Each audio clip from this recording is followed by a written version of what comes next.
जो जगहें सुनसान या खंडहर हों, जरूरी नहीं कि भूत प्रेत और आत्माएं वहीं वास करते हैं। आत्माएं वहां भी होती हैं जहां हर वक्त लोगों का आना जाना लगा रहता हो।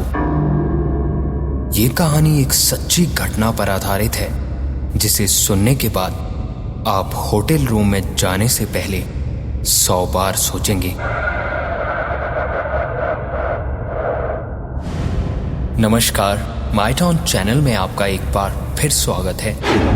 एक कहानी ऐसी भी, एपिसोड 272। मेरा नाम राहुल है।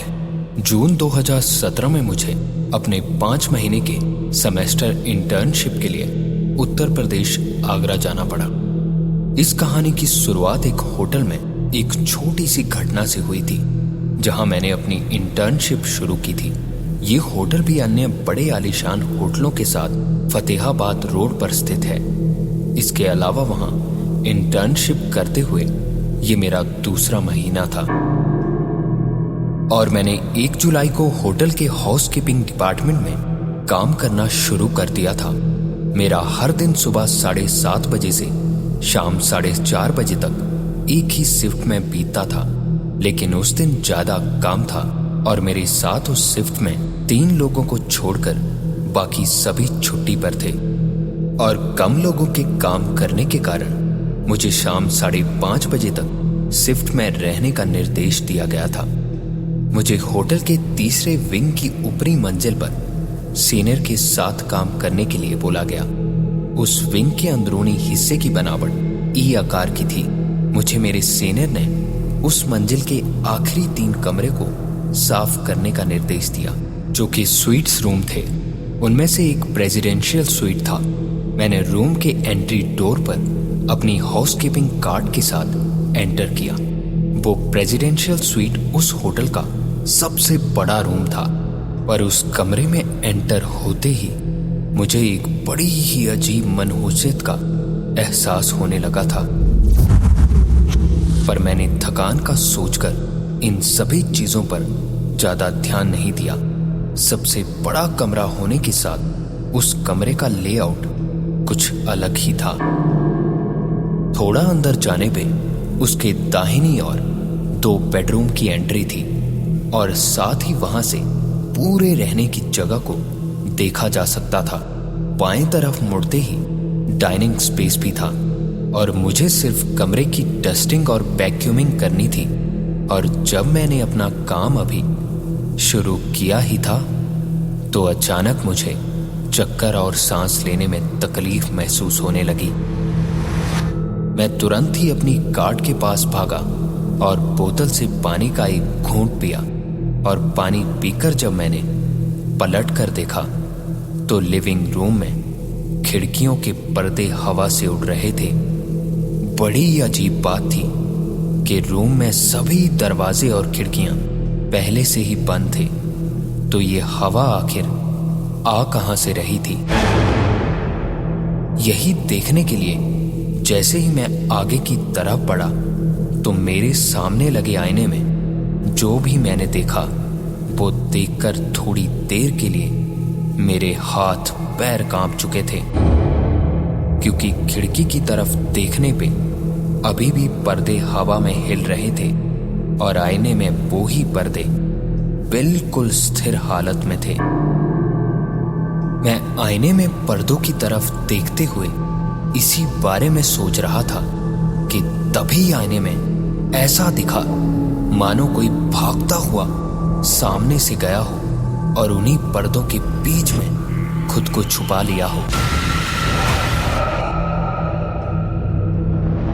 ये देखते ही मैं एक झटके में पीछे की तरफ पलटा और डर से यही कहता हुआ, कौन है? कौन है वहां? धीरे धीरे खिड़की की तरफ बढ़ने लगा। डर से अब मेरे दिमाग में अजीब से ख्याल बार बार उमड़ रहे थे। पर्दों के ठीक पास जाकर धीरे से मैंने पर्दे को हटाया तो वहां बंद खिड़की के अलावा और कोई नहीं था। यही सोचकर मैं फिर से पीछे मुड़ा कि ये सिर्फ मेरी कल्पना है या मेरी तबीयत ठीक ना होने के कारण ऐसा हो रहा है। कुछ देर बाद जब मुझे थोड़ा ठीक महसूस होने लगा तो मैं वापस बेडरूम के अंदर काम करने के इरादे से पहुंचा, पर अचानक फिर से मेरे दिल पे भारीपन सा महसूस होने लगा। पर इस बार मैं इसे अपने थके हुए दिमाग की एक कल्पना समझकर अपने काम में लगा रहा। उस कमरे का सारा काम करके मैं किचन की तरफ बढ़ने लगा। अभी मैं किचन से 4 कदम ही दूर था जब मुझे कमरे में किसी के रोने की आवाज साफ साफ सुनाई दी।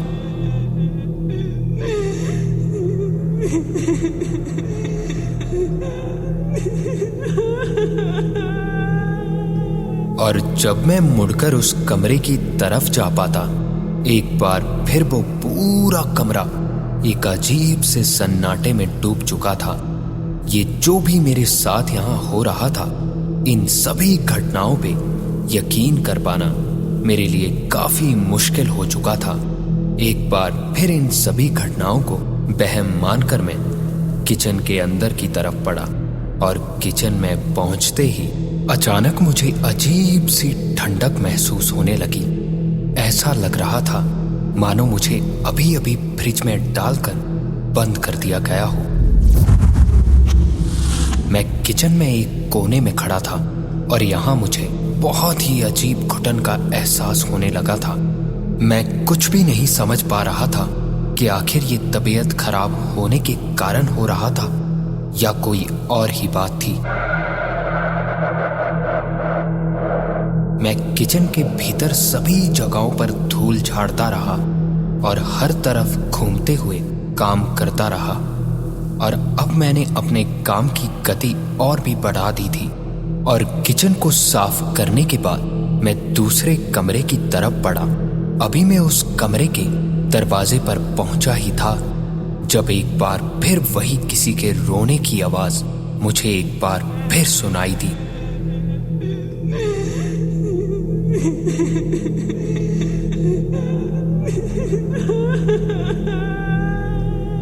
और अब ये आवाज उसी बगल के कमरे से आ रही थी जहां मैं अभी अभी थोड़ी देर पहले सफाई का काम कर रहा था। अब मैं बार बार इन सभी घटनाओं से काफी परेशान हो चुका था। गुस्से में मैंने यही कहते हुए, अरे यार कौन है यहाँ, उस कमरे का दरवाजा खोला तो एक बार फिर वहां कोई नहीं था। उस कमरे में हर तरफ देखकर मैं दरवाजा बंद करने को अभी हुआ ही था कि तभी आधे बंद दरवाजे से मैंने उस कमरे में जो देखा वो देखकर मेरी रूह तक कांप उठी, क्योंकि उस कमरे में पर्दों के पास एक औरत खड़ी मुझे ही घूर रही थी। डर से एक झटके में मैं दरवाजा छोड़कर बाहर की तरफ भागा और मेन दरवाजा जो अभी अभी खुला था, मेरे वहां पहुंचने से पहले ही एक अजीब सी आवाज करता हुआ जोर से बंद हुआ।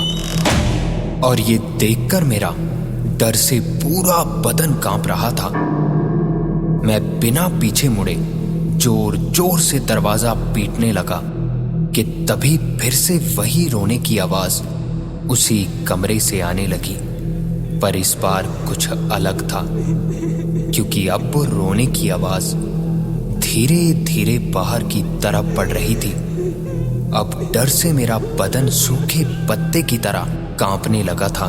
मैं हाथों को अपनी आंखों पर रखकर मेन दरवाजे पर बैठ गया कि तभी मैंने सुना कि उस कमरे का वो आधा खुला दरवाजा अपने आप खुला और किसी के चलते कदमों की आवाज मेरी तरफ पड़ने लगी। और थोड़ी ही देर में वो कदमों की आवाज मेरे ठीक सामने आकर रुकी कि तभी, अरे राहुल, आपने अभी पूरा काम नहीं किया, यहां क्यों बैठे हो? ये आवाज सुनते ही मैंने सर उठाकर देखा तो मेरे ठीक सामने मेरे सीनियर गौरव खड़े थे। मैंने उठकर चारों ओर देखा तो चारों तरफ का नजारा देख मेरी आंखें फटी की फटी रह चुकी थी, क्योंकि मैं अभी भी उस कमरे में पर्दे के पास बैठा था और यही सोच रहा था कि ये कैसे संभव है जो अभी अभी मेरी आंखों के सामने हुआ। आखिर वो क्या था? थोड़ी देर चुप रहने के बाद मैंने गौरव सर की तरफ देखते हुए कहा, सर मुझे लग रहा है कि मेरी तबीयत ठीक नहीं है आज। कोई बात नहीं राहुल, आप ये अपना काम खत्म करिए और घर जाइए। ये कहकर गौरव सर बाहर चले गए। अब मुझे जल्दी से और अच्छे से काम करना था, इसलिए मैं जल्दी से अपने कार्ट के पास आया और जैसे ही मैं मेन दरवाजे से बाहर निकला, मुझे एहसास हुआ कि मानो मेरे शरीर से आधा भारीपन उतार दिया गया हो। पर अब मैंने इन सभी बातों को ध्यान में न रखकर वैक्यूम क्लीनर लिया और अपना आखिरी काम जल्द से जल्द करने का फैसला किया। और जब मैंने कमरे को वैक्यूम क्लीनर से साफ करना शुरू किया तो मुझे ऐसा महसूस हो रहा था मानो कोई व्यक्ति लिविंग रूम के ठीक बीच में खड़ा मेरी तरफ ही देख रहा हो। अब मैं यहाँ हो रही किसी भी घटना पर यकीन करने की हालत में नहीं था। मैं अपने काम में लगा रहा। कमरे में क्लीनर से साफ करने के बाद मैं किचन की ओर बढ़ा तो किचन में पहुंचते ही मुझे एक बार फिर वही ठंड महसूस होने लगी थी। किचन को जैसे तैसे वैक्यूम कर जब मैं दूसरे कमरे में पहुंचा ही था कि तभी अचानक मुझे ऐसा लगने लगा मानो कोई मेरा गला कसकर पकड़कर मुझे मारने की कोशिश कर रहा हो।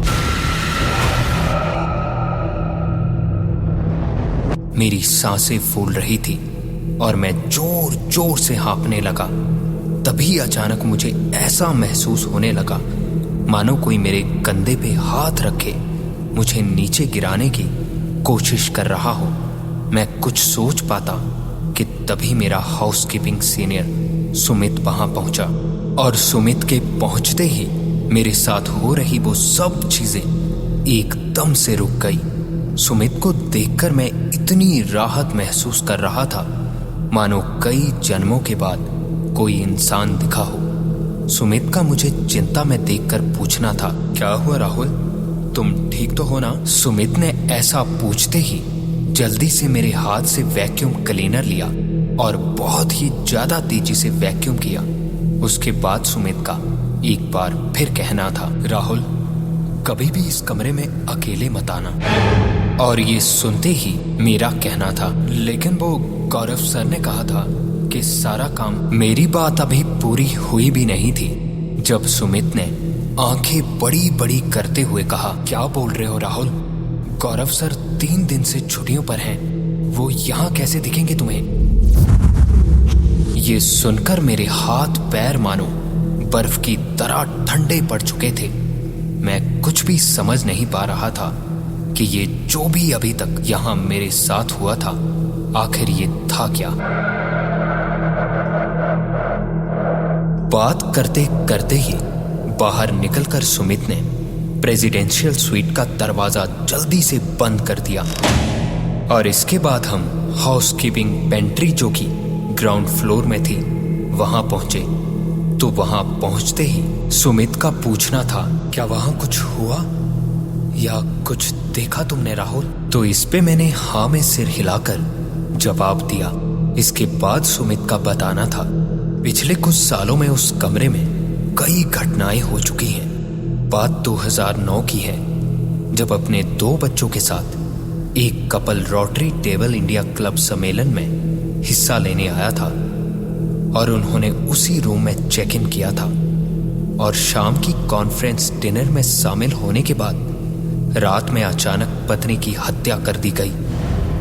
उसके पति द्वारा घरेलू स्तर पर प्रताड़ित किए जाने की अफवाहें भी फैली, पर जब ये घटना हुई थी तब उनके पति और बच्चे दोनों कमरे में नहीं थे और जांच में इसे आत्महत्या का मामला मानकर खारिज कर दिया गया। और दूसरी घटना उस घटना के कुछ ही महीने बाद हुई थी जब 2 लड़के जो नवंबर के दौरान हाउसकीपिंग डिपार्टमेंट में शाम के समय काम कर रहे थे। जब वो दोनों गेस्ट रूम से काम करके बाहर निकले तो उसमें से एक ने देखा कि एक साया उसी कमरे में खड़ा ठीक उसकी तरफ देख रहा था। वो लड़का उस साये की क्रोध भरी नजरों को पीछे मुड़कर देखने के अलावा और कहीं नहीं देख पा रहा था। वो इस घटना से काफी डर चुका था। जब वो लड़का वहां से बाहर आया तो वो अपनी गार्ड को छोड़कर विंग से बाहर भाग गया। और जब उन्होंने ये घटना उस शिफ्ट के हाउसकीपिंग इंचार्ज को बताई तो सीनियर तक के होश उड़ चुके थे। वो गार्ड को लाने फिर से वहीं वापस भी गए थे, पर अब वहां कुछ भी नहीं था। लेकिन वहां जाते ही उन्होंने एक अलग सी बेचैनी महसूस की थी। और उसके कुछ ही दिनों बाद वो दोनों लड़कों ने इंटर्नशिप आधे में छोड़ दी और किसी दूसरे होटल में चले गए। इन दोनों घटनाओं के बाद बहुत से ऐसे मामले सामने आए हैं जहां बहुत सारे मेहमानों को कमरा दिया गया, लेकिन आधे से ज्यादा की यही शिकायत थी कि एसी बंद होने और हीटर चालू होने पर भी उन्हें कमरे में एक अजीब सी ठंड महसूस होती है। लोगों ने रात में कमरे के अंदर किसी के कदमों की आवाज और चीख पुकार कई बार सुनी। सुमित का बताना था कि उस रूम को साफ करना हो तो हमेशा 4-5 हाउसकीपर एक साथ उस कमरे में काम करते हैं।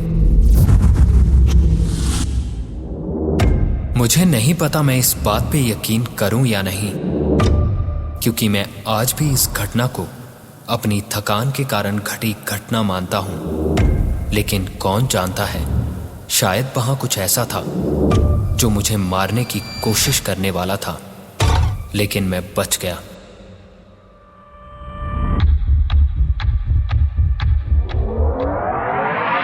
और ये थी आज की एक कहानी, ऐसी भी।